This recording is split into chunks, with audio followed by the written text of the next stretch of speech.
Hey, if you're someone like me that you always seem to get cold feet when you're out in the woods, it doesn't matter what temperature it is, it doesn't matter how high quality your sleeping bag is or your boots are, how much insulation you have. If you always get cold feet, then this video is for you.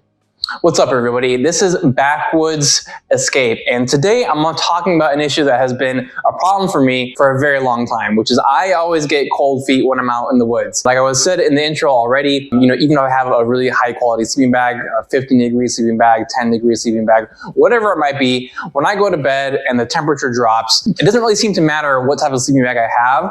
My whole body will be perfectly warm except for my feet, and if my feet are cold, I just can't sleep. So it was an issue that I had for a very long time.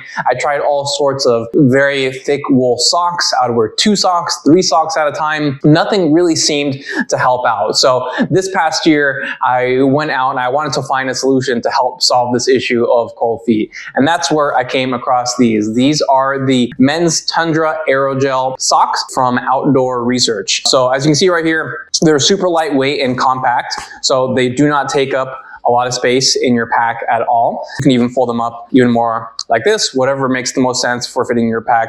Super lightweight. I mean, they basically add 0 weight to your pack. You won't even feel the difference.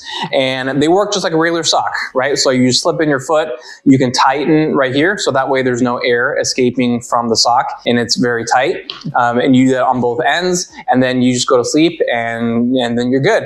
And this really helped improve my sleep out in the woods because it did solve most of my cold feet problems, which I'll get into in a second. But it's super comfortable. When you actually even initially put them on, you might even think that they're going to be too warm for your feet, which is something that did happen to me. But as you remember, when you go to sleep, especially when you're up in the mountains, even if it's 60 degrees when you go to sleep, by 2 a.m., it's going to be probably down in the 30s, regardless of the time of the year. So don't worry if it feels a little bit too warm at first. I promise you it will get cold, and these will certainly come into play. So I tested these in all sorts of temperatures. I use them in the summer, I use them in the early fall, late fall, all that kind of stuff, and they were very effective, all the way down to, I would say, about 30 degrees. When it got below, for me, in some situations below 30 degrees, down into the 20s, they weren't as effective, and my feet still got a little cold. Not as bad as they normally would have without this and just using my sleeping bag. And mind you, this is also using a 15-degree sleeping bag. My feet would still get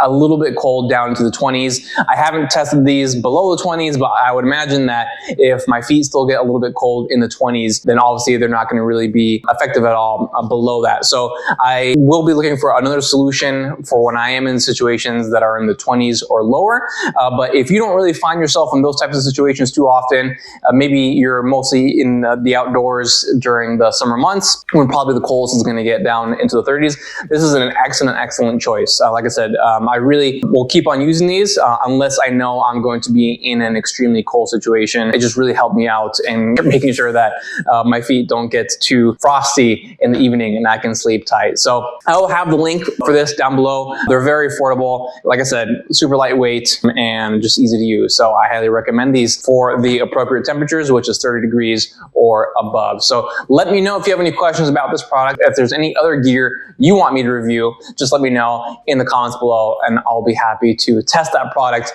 and let you know exactly what I think. Thank you so much for tuning in, and I will see you next time.